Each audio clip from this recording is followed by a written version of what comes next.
Hi, everybody. This is day 1088. Let me check on Facebook if everything is working.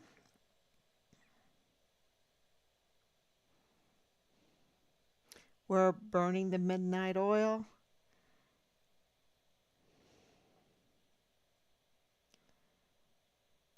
We have breaking news.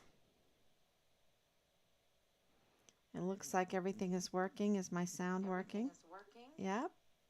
Okay, I'll turn that down. Okay, so this is 1,088 days since Richard vanished from the barracks there at Fort Bliss in El Paso, Texas. And it, you know, the things that we're learning behind the scenes that we're not at liberty to say because we have an alliance now, we have intel, we have an alliance within Fort Bliss, um, from security, from officials, from whistleblowers, and we're getting intel. We have intel. We're getting more and more intel every day.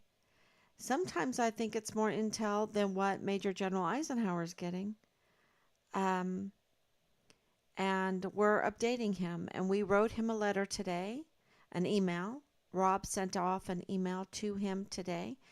And I can read portions of it to everybody because it's very important for everyone to understand this case, what is going on, the immense cover up of the murder of Richard Halliday. Okay, the extremes that our DOD went to, starting at a lower level, working its way up, because you remember that I believe it was July 5th that the DOD had to admit that they had Vanessa Guillen's remains. And it was ugly. It was very ugly. And this was right after Austin Hawk.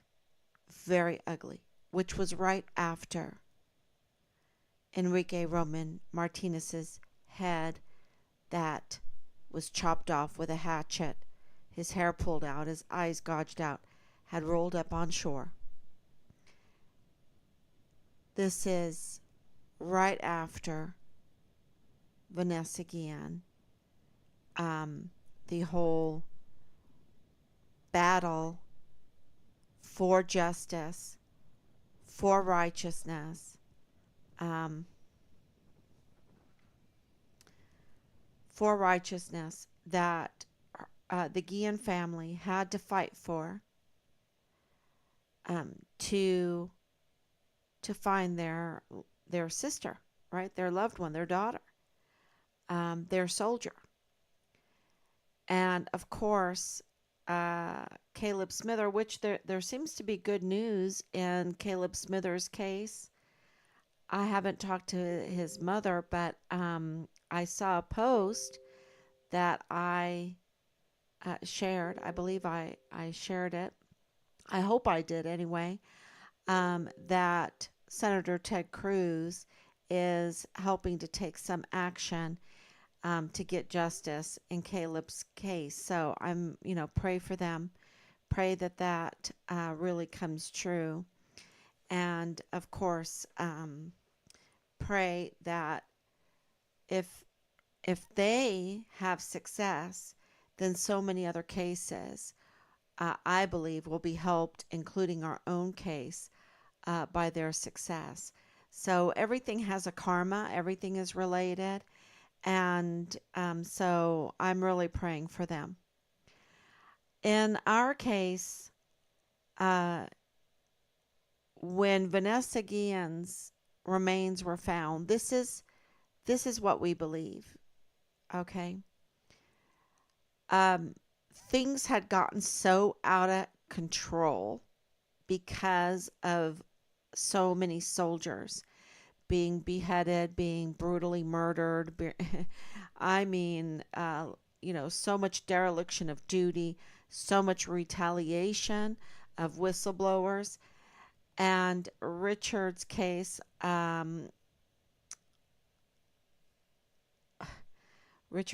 is bad.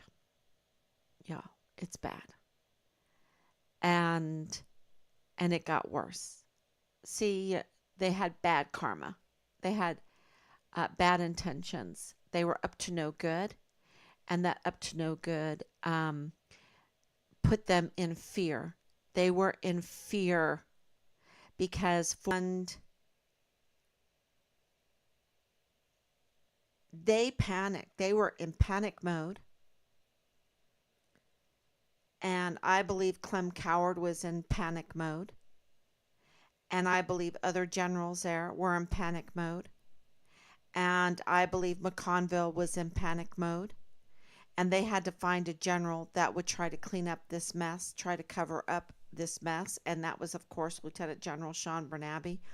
He was and is implicated in this case now for being, I don't know what you would call it other than so evil, so cold blooded, um, to cover up and think that that was helping our country, thinking that would help our military, that would help our soldiers to cover up what happened in our son's case. But that is exactly what we believe has totally happened, because we believe we have confessions. We believe, and we do, we have confessions. We have key witness to confessions in the foul play against our son.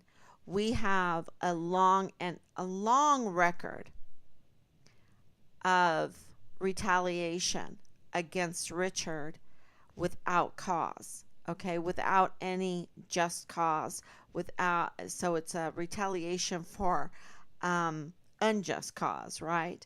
So we have long history. Now they have the military officials, HR, I believe, HR, um,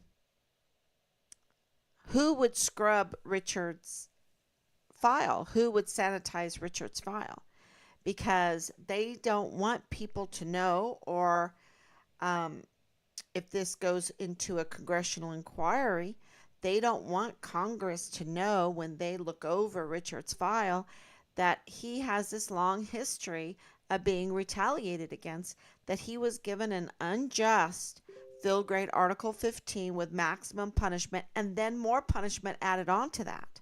Okay? That they set him up to be bullied, that they set him up to be mentally tortured, that we even have evidence that they were trying to manipulate this whole file, this whole narrative, to fit a profile that Richard had committed suicide. But they couldn't quite do it. They couldn't quite do it. And we have multiple pieces of evidence that shows that that is what was going on. And so when Richard did not commit suicide himself, they wanted to try to manipulate the foul play, the murder of our son, to look like a suicide. And we believe that. That's our allegation against General McConville, Lieutenant General Sean Bernabe. I would say Major General Clem Coward. I would say General Garrett. And of course, you have the senior NCOs. And there's probably more. There's probably more. I would say Lieutenant Colonel Roddick, Michael Roddick, plays a big part in this, and more and more.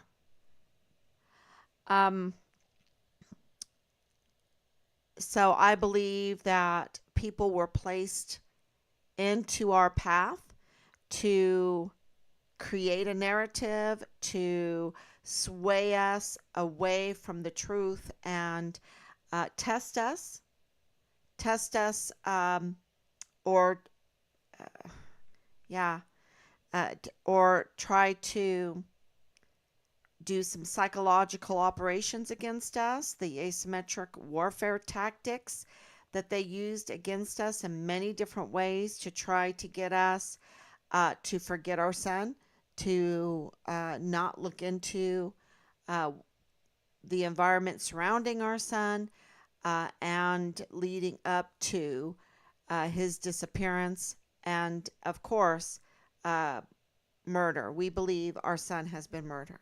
At this point, 1,088 days. Yes, and today we have breaking news because today, okay, on day 1088, I believe it's 1088, but it's also July 18th, 2023. Um, we believe, which is getting close to 3 years. Oh my gosh, I didn't even think about that, y'all, until just now. I didn't even think about it. It just hit me.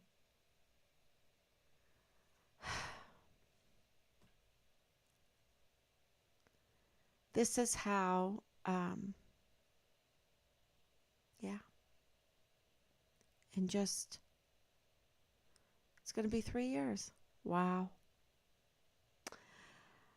Okay, so today, let me read you parts of the letter that we sent to Major General Eisenhower today, um, because we wanted to provide him with an update of the retaliation and the obstruction of justice against a key witness in this case. And we provided the date of the retaliation, who signed off on the retaliation, the deficiencies of the uh, the measures, the actions taken against one of our key witnesses um, in this case, and how that is really hurting our um, our justice, our pursuit of justice for Richard, and that's no joke. So I'll regroup in a minute. I still have this thing in my head that July 23rd is going to be 3 years. Wow. Okay, so let's get back on track. According to the information that we have, the actions taken against that are clearly retaliatory. Okay, you can say, oh, the alleged retaliation. No, they're and we can say that. We said that in the letter. These alleged, but we clearly see them as retaliatory against one of our key witnesses, um, to prevent justice, due process in our son's case. And this is this is unheard of, you know. And it is a security breach on every front. This is just the standard operating procedures of the security breach on Fort Bliss. So you have a 14-year-old girl living in the barracks, but you have actions taken without any kind of packet, without any kind of investigation being done for these negative actions against a key witness in the pursuit of justice in Richard's case. You have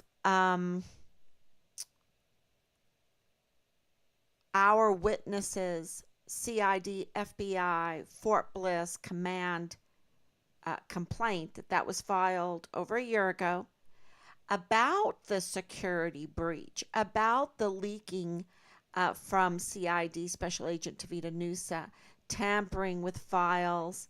And he's a former CID Special Agent, okay? He's been disciplined since then, okay? Major General Clem Coward has been disciplined.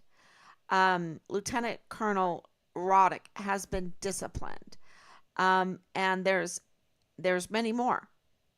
So I'm making a list with all the specifics of all of the people in Richard's chain of command that have been disciplined because of our son's case, which also does not fit the narrative that they were trying to spew at the beginning of our search for Richard, which was, very late in the game considering.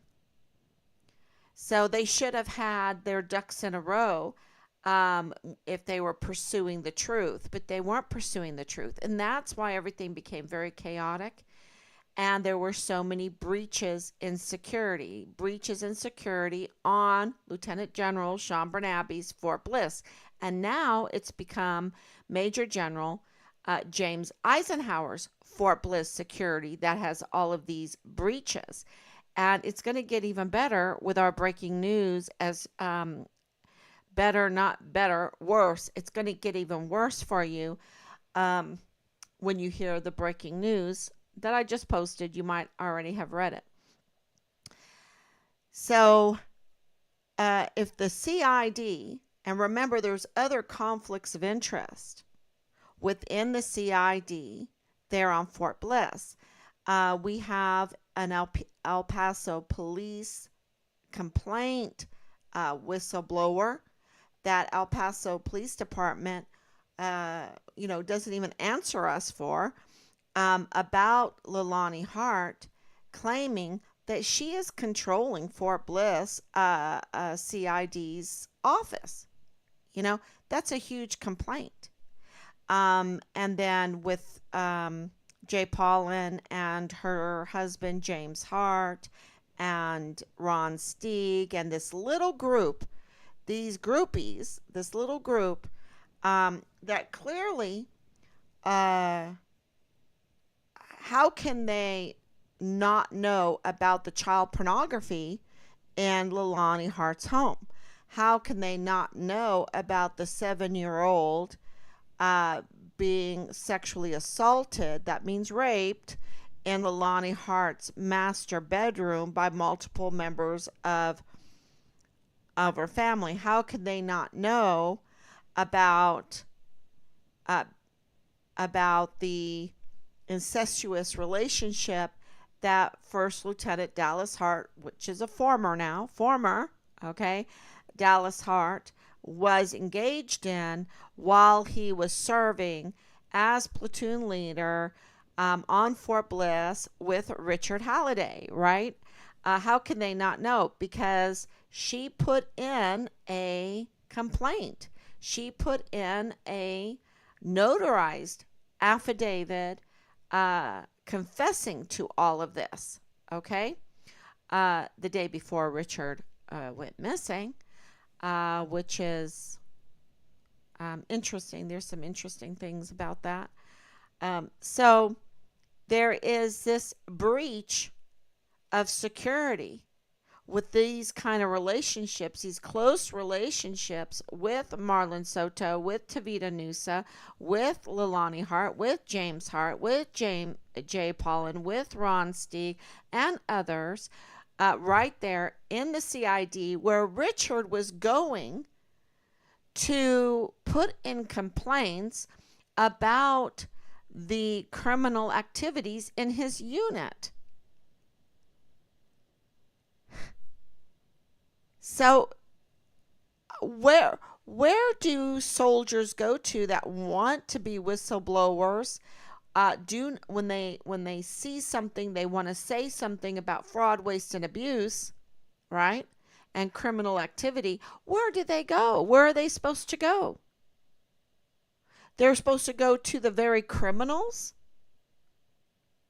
It's coming out of the CID because we have information that Richard's foul play, the foul play on Richard, the bodily harm done on Richard, was greenlit by the command. Now, that's scary stuff. That's scary stuff. That means that command are also involved in these criminal activities on Fort Bliss. Okay? And what's scary is you have General McConville covering, and you have Major General, now Lieutenant General, Sean Bernabe covering, getting a star for it, for covering for this kind of green lit of a foul play of bodily harm done to a whistleblower, where the CID on Fort Bliss is compromised. Uh, and it's not an organized compromise. It's pretty messy. It's pretty messy because there's a battle in there of your souls, you know? When you're that compromised, there's a battle in there with your soul. So, drugs come into play, dark glasses come into play, um, uh, complaints to the CID that get notarized come into play, and relationships get very strained. So it gets ugly because not only is there criminal activity, but don't forget that Tavita Nusa and Leilani Hart were also in an intimate relationship while they're married to other people, which is illegal. Okay, that's illegal. So when exactly, exactly. Yes. Okay. So I'm looking at comments while I'm trying to. Good evening. Thank you, everyone. Thank you for your prayers. That's how they operate. Sadly, yes. So the other thing that I wanted to bring up in this letter, that my husband also added in, was the security breach of not only Tavita Nusa, but also with Nadal Baim. Because not Nadal Baim, who says he's with the FBI man, right, had information from a lieutenant colonel, he told us, right? His son-in-law is Lieutenant Colonel Bradford Bugad, former, I don't even think he's there anymore either, um, in the G3 of the 32nd ADCOM at that time, while we were there, while Richard was there. This is the G3. This is operations. This is a breach in security. Of course, it's a very sad thing when the father-in-law, who has a record, right?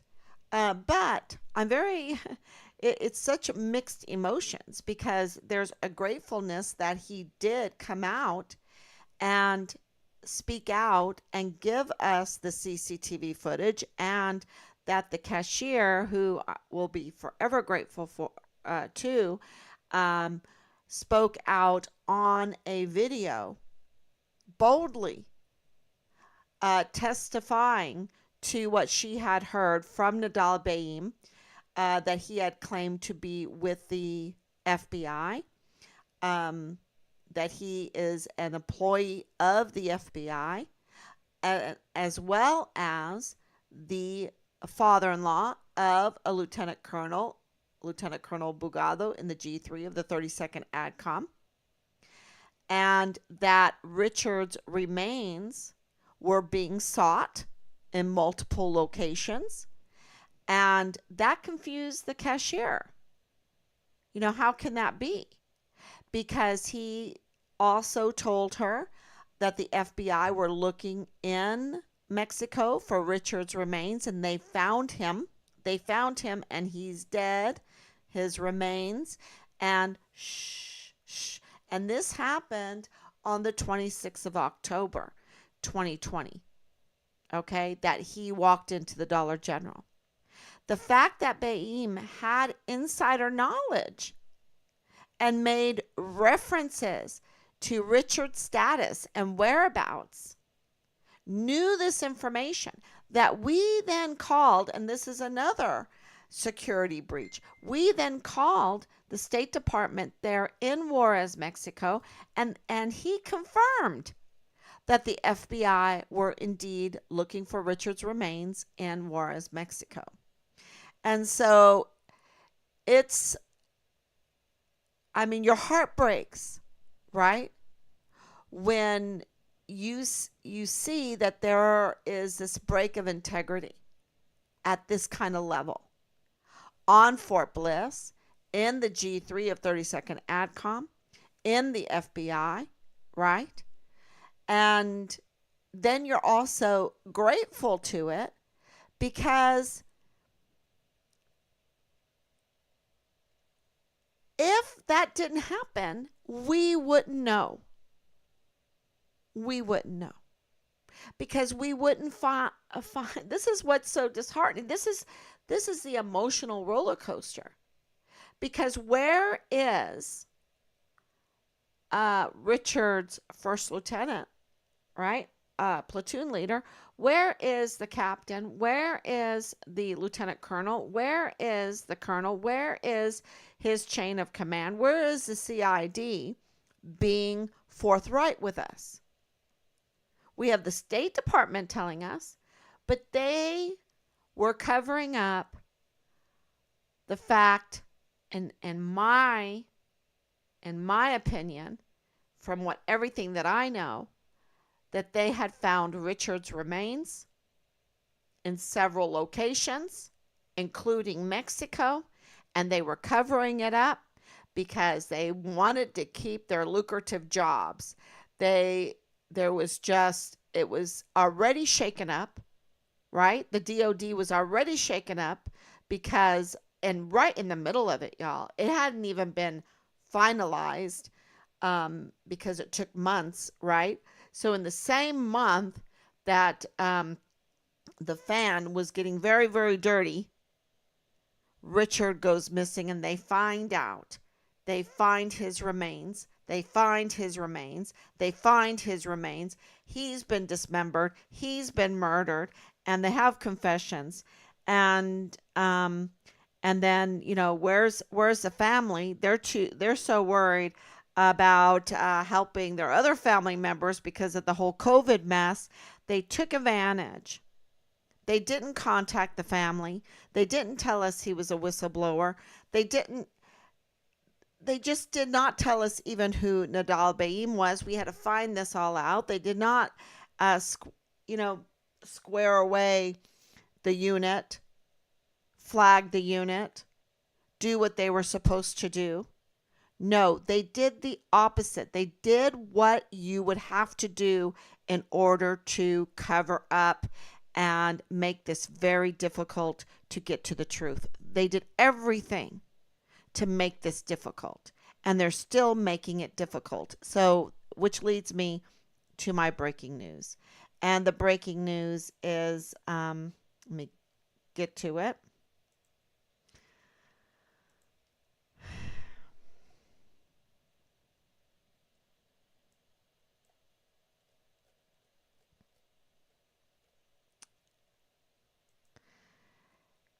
Is what happened today. So I know it off the top of my head because I just wrote all this stuff out um, with help, um, which I'm very grateful for. But so today, what happened is an official went in to be a whistleblower,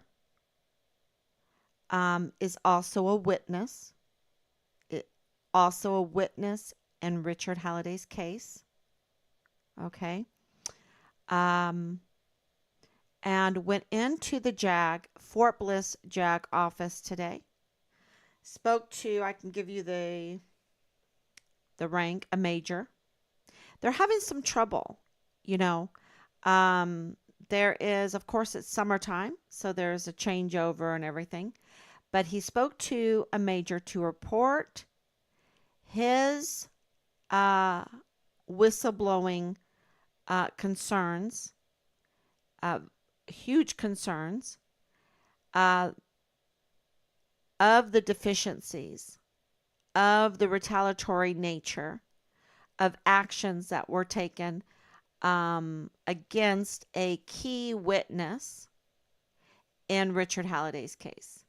okay, to stonewall Richard Halliday's case, which means they're denying us due process. They're denying us justice. Okay, and so he walked in from the report that I was given. He went to JAG today to be a whistleblower, to give a report on the deficiencies of the actions taken against a key witness in Richard Halliday's case. And these actions were taken, ordered without a packet. Okay? And that's what he was reporting. There was no proper investigation. If there's no packet, there's no proper investigation in order to order negative actions against a person, an individual, right? And so in his career, he had never seen anything like it. So he wanted to report it. Report actions taken against a key witness in Richard Halliday's case without a proper investigation packet. So that, okay, so what did he meet with? He met with fear and trembling. Fear and trembling. The major refused to take the report, to acknowledge and address this report that an official was standing in front of him, giving to him. He refused to take it. So, so what that does is it puts liability on the Fort Bliss JAG, on Major General Eisenhower. The implications are that the JAG, the Fort Bliss JAG office, is working outside, operating outside of the law. Okay, that's what this means. And that's why there has been a stonewalling, a sabotaging of justice in our son's case. And what did he cite? And I'm trying to speak a little bit legal. I'm not very legal, but I'm learning it.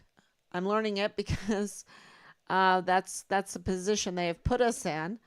But what did they cite? What reason did the JAG officer give for refusing to acknowledge, to accept these reported deficiencies, the ordering of negative actions against an individual without a packet, without any kind of without the regular SOP, the standard operating procedure, to do an investigation and to allow the individual to respond to whatever allegations were levied to back up these negative actions. So justice was that is unlawful. That was outside the law. But what is really outside the law is that they did not accept this report. And what did they cite? Fear. Fear. They are fearful of bringing this to Major General Eisenhower. They are fearful and hesitant. I can't do it. I can't do it. I can't bring this to Major General Eisenhower. What? Is he afraid of retaliation himself? Is this how our military works? Is just one bully after the other? one bully after the other being taking out retaliatory measures against one another inside of our military, inside the military that we give everything to, that they will have everything that they need, tools that they need to defend our Constitution, to defend our people, to defend our land, and also to have a very efficient military for the defense of our country. I mean, we give them everything. We have $1 trillion military. We have the most expensive military, right, of any country.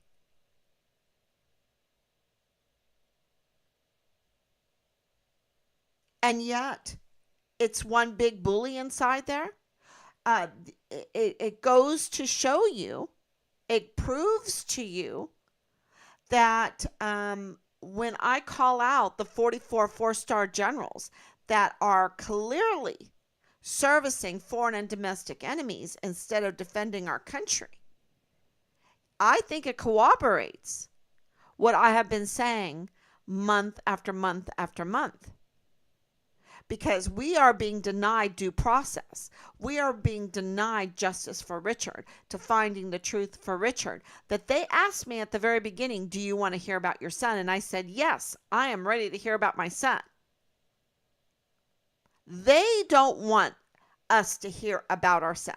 They don't want to hear about the circumstances and the murder of our son and the cover up about the son, our son, their soldier. That's what's going on here.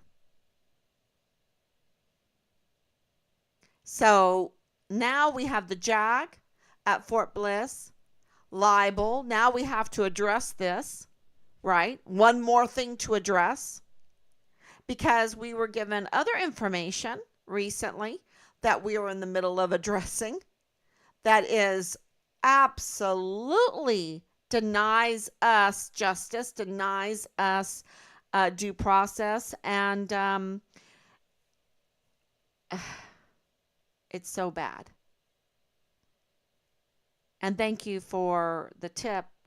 Thank you for the lead. For that, we will be addressing it.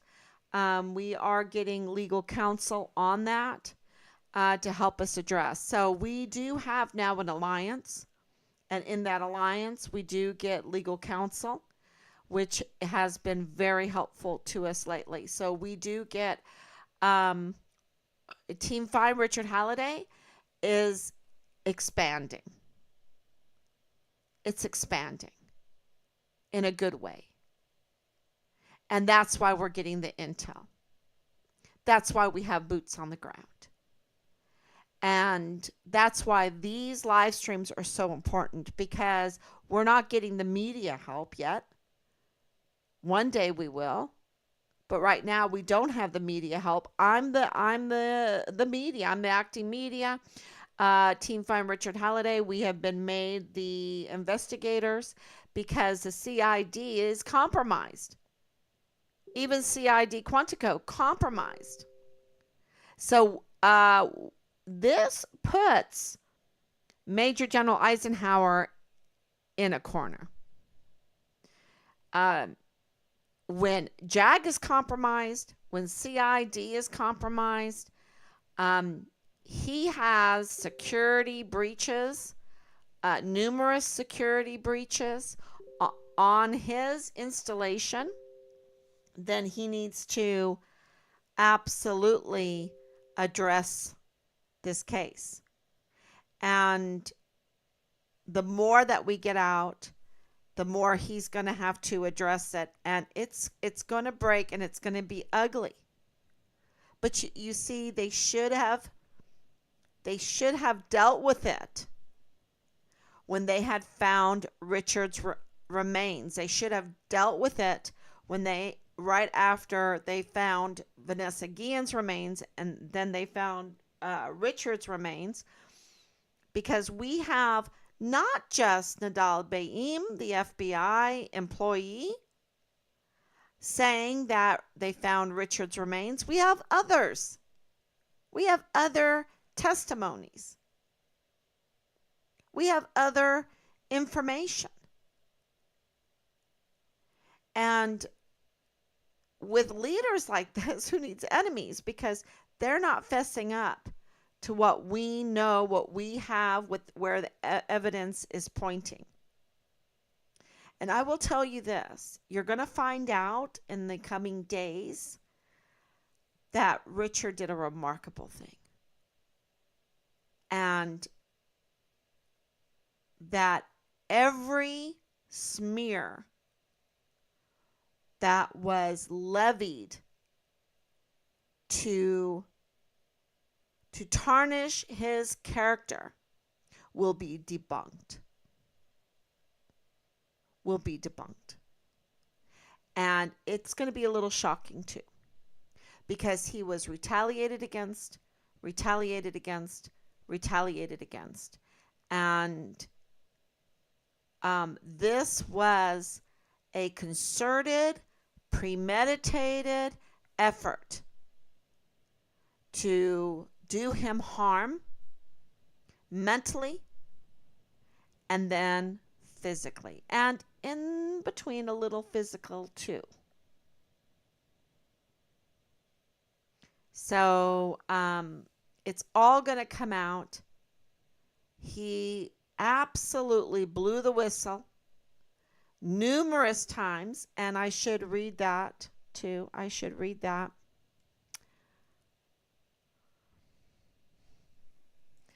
Okay, so this is just the CPS complaints, the Child Protective Service complaints, starting January 2020, and we have the rest of the dates of these allegations, of these complaints that Richard was reporting. And he reported first that there was instances of child endangerment, physical abuse, and neglect involving specific children. And he expressed a deep concern for their safety and well-being, urging swift intervention. And then later, he went back, he made another complaint. Boleyn confirms that Richard made these complaints. CPS has confirmed that Richard made these complaints. So Richard reported allegations of criminal activities, including child exploitation, trafficking, and drug-related offenses. These complaints implicate individuals. He named names, y'all, and believed to be involved in illicit activities that posed a direct threat to the safety and welfare of children. So this absolutely explains why Leilani Hart, if Richard was reporting on her household and the illicit activities in her household with this child pornography, if this was the case, if this is the allegations, it would explain why they wanted Richard's file, why they wanted to tamper with the evidence, because he had sex videos that he turned in.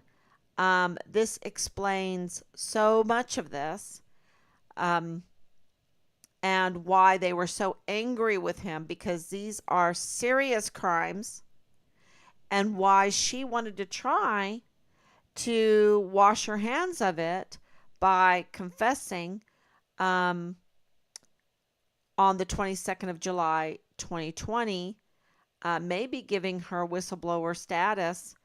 I don't know. I don't know if she has whistleblower status. But she did make those complaints. She did have it notarized. We talked to the notary public. We do know that the extent of her power within the CID, with her husband's power, with his connections. We even had those connections allowed to go to the military police guard mount and smear Richard groundlessly, unjustly, to add to the cover up.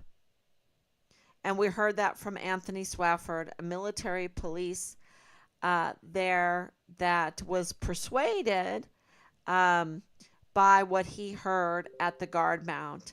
And that's too bad. That's too bad because then he messed up. He messed up legally because every soldier has a right to be found. And he worked against um, the search for Richard. This is a military police right there on Fort Bliss. So the third allegation that Richard made was expressing frustration with the CPS for their lack of intervention. And let me tell you, I absolutely can corroborate that the CPS in El Paso does not do their duty. They have not honored their FOIA with us. They have strung us along, which I think is a huge crime. To string along, give us Richard's CPS complaints. And so when we received this lead that Richard expressed frustration with the CPS and the lack of intervention, we absolutely said we could corroborate that because he wanted the CPS to take action on his previous complaints. And he even urged them the need for immediate attention to safeguard the affected children. The affected children.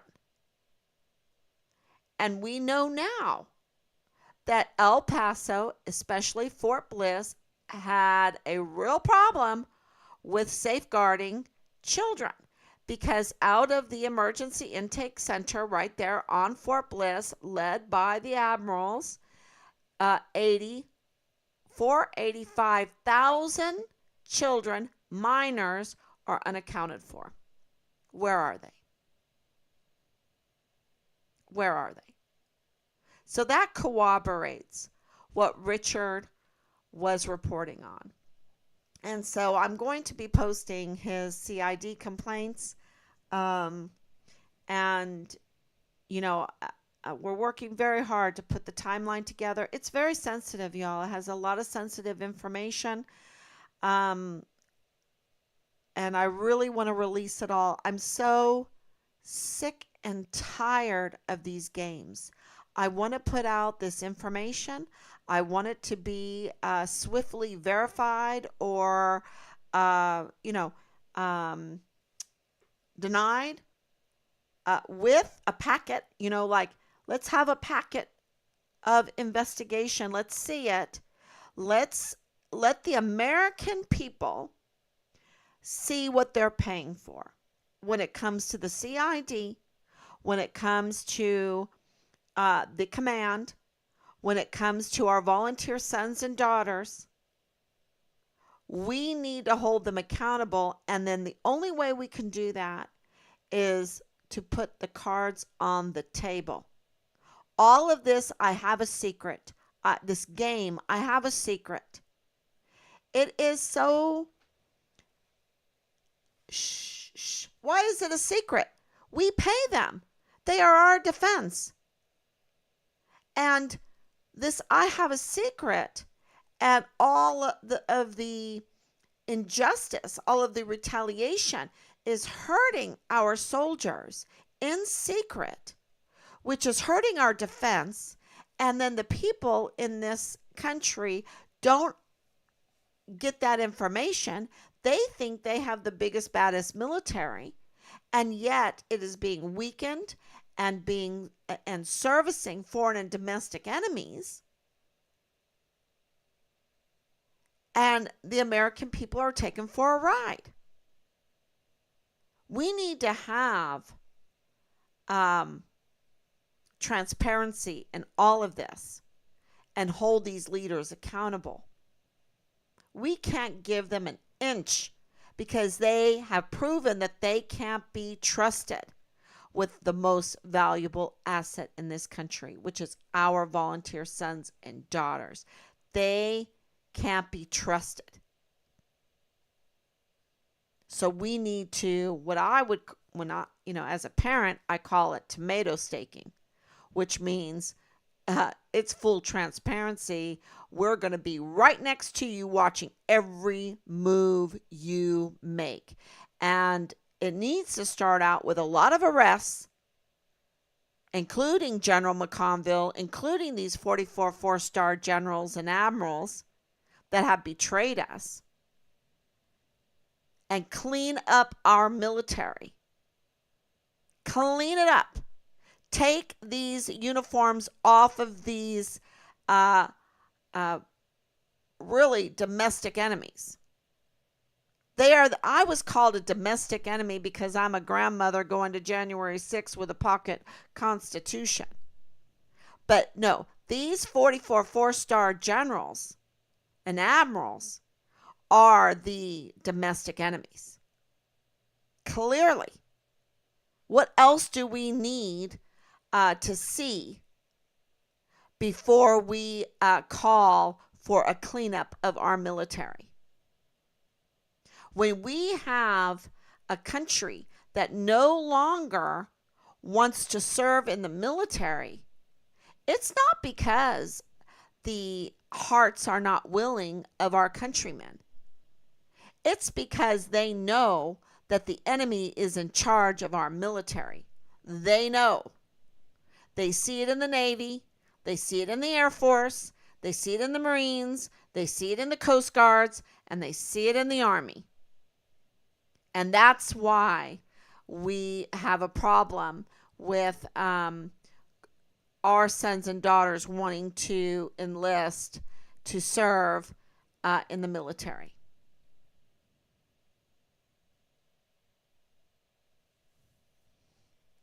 And, the problem with all of this is we're paying, and our children are paying, and our grandchildren are paying, and our future is paying for these criminals to serve foreign and domestic enemies. And as they do that, to destroy mentally and physically our volunteer sons and daughters. And that's exactly, I cannot tell you how much evidence I have of what they were trying to do with Richard, what they were trying to do with other soldiers, what I've heard from other families, that they train them to suicide, they train them to PTSD, they absolutely are trying to destroy our military from within. We have a Trojan horse. And today, I'm going to tell you this officer, this official that went in to talk to the officer in JAG, he had the same rhetoric after he left that I have right now. Oh my gosh, they are operating outside of the law. They have betrayed us. They are operating outside of the law, and there needs to be arrests, and they need to be those beautiful uniforms. Those beautiful uniforms need to be taken off of them. They need to be stripped of their titles, of their stars, of their stripes. They have betrayed this land. And it's not that I am vengeful. It's that our future is at stake here. The future of our volunteer sons and daughters are at stake here. The future of the defense of this country is being risked, is really being attacked from within. And this is it's like open war is before us, whether we like it or not. We have to take these measures. And and people can whine that they are losing their lucrative jobs. But we're going to lose our country We're going to lose our sons and daughters, more of them and more of them. And not only are we going to lose them physically, but we're going to lose them mentally. Because if the military is not bothering to train our sons and daughters to love our country, to love the land, to love the people, to love the Constitution, to have something to fight for, then we're done. Where is that esprit de corps? My dad was just hammering that in. And, I didn't get it at first. And then he kept hammering it. It's about esprit de corps. Where is the Medal of Honor ethos? Where is the esprit de corps? We have no country if our guidon is not being respected. If our leadership is not being respected, and it is not being respected. They are not being respected. Because you have the JAG today saying they do not want to take or acknowledge a report of deficiencies against a key witness in Richard Halliday's case because he is afraid. He's hesitant to tell Major General Eisenhower. That's no respect for Eisenhower. Eisenhower is not wielding respect, loyalty, duty, integrity, selfless service, personal courage. You see, all of those are a failure in that one act of that JAG officer today. And this is an officer, okay? Where is his respect for the general? Where is his loyalty to the general? No, all he cites is fear and hesitancy. And all the creed, all of the fine narrative that we're given about our military and our leadership, the loyalty, the duty, the respect, the selfless service, the honor, the integrity, the personal courage, all of that is totally broken. And they're working and operating outside of the law. So they're liable. So that's our breaking news today, and I think it's huge. I think it's really huge. And it's just one huge thing after the next. And I have more huge news that's coming. And I'm going to tell you it has to do with confessions. I'm just, how do I break it to everybody?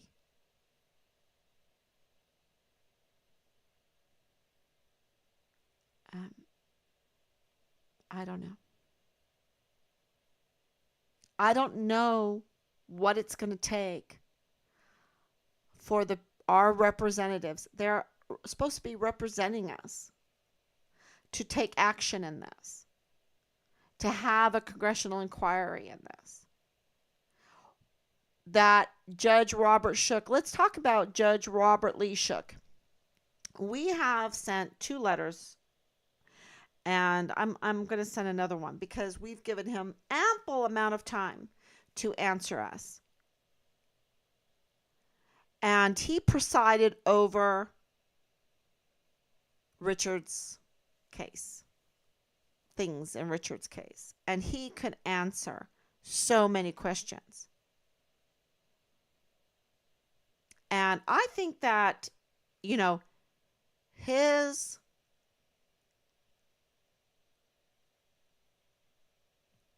license for not answering us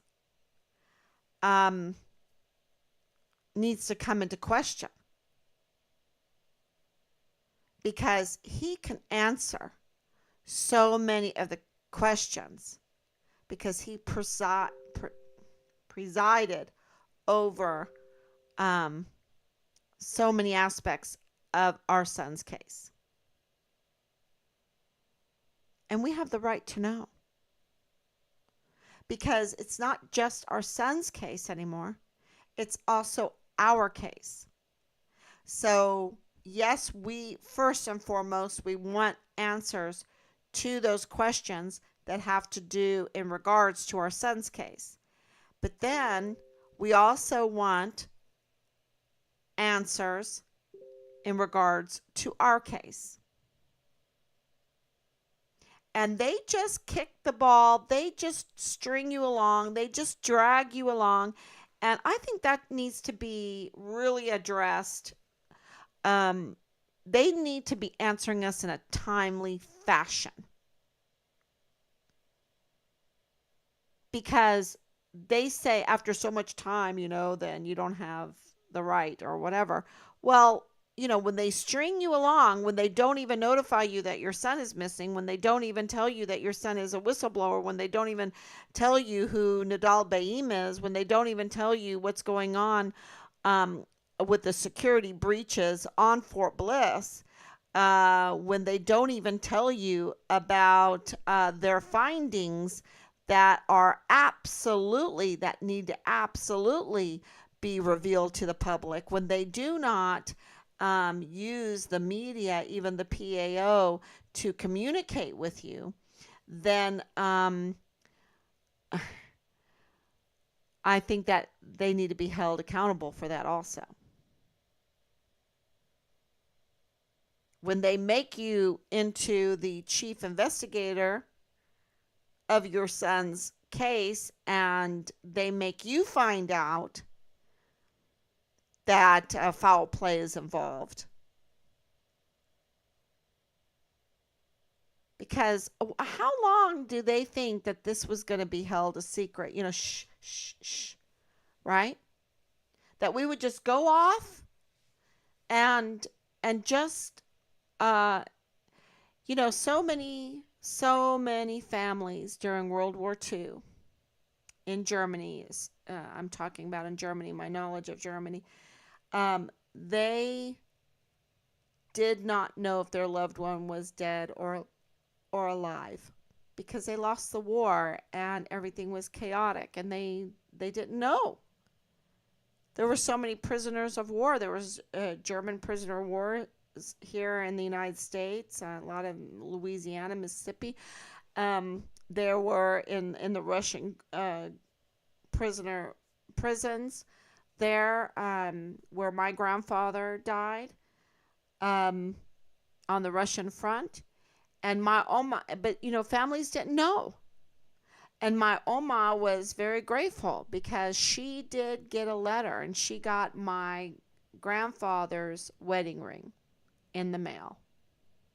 And, that's pretty sad that that's what you're grateful for, just to be notified that you don't have to question, is he alive or dead? And there is no excuse. There is no excuse for General McConville, General Garrett, Lieutenant General Sean Bernabe, Lieutenant General Donna Martin, and Major General Clem Coward, and on, to cover up the status of my son. No excuse. This is Fort Bliss installation. This is not some kind of prisoner war camp or whatever. This is right there in the barracks of Fort Bliss. Lots of CCTV footage. I know there's all these rumors about the cameras and everything that we're trying to get intel on too. And, why should we try to get intel on it? Why can't Major General Eisenhower level with us? And he could absolutely tell us in 24 hours the status of our son. Good, bad, or ugly. Good, bad, or ugly. And we already know the ugly. So we've made it easy for him.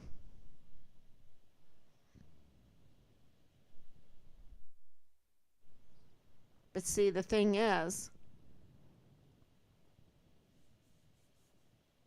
is there's going to be accountability. And Texas has the death penalty. And they're fighting for injustice. They're fighting for their right to be criminals and get away with it because they don't want to be held accountable. That's what's going on.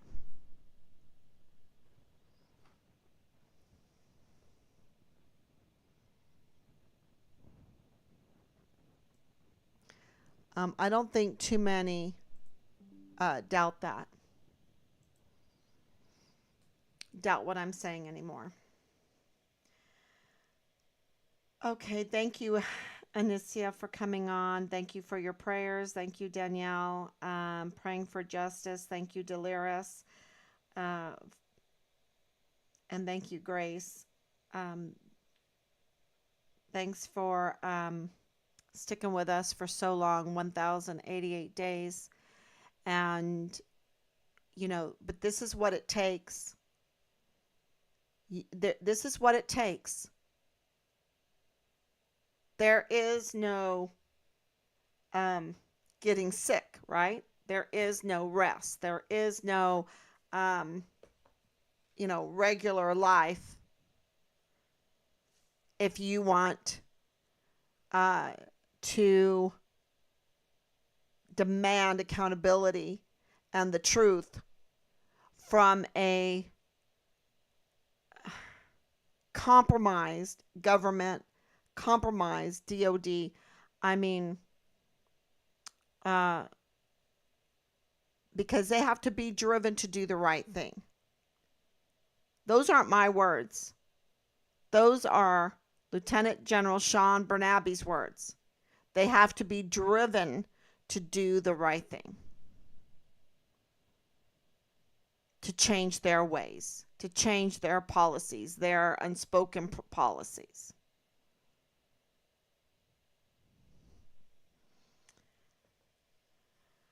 Okay, everyone, thank you so much for coming on, and God bless you. And please share this information. And I will be back tomorrow, God willing. And yeah, we're just very grateful and we love you.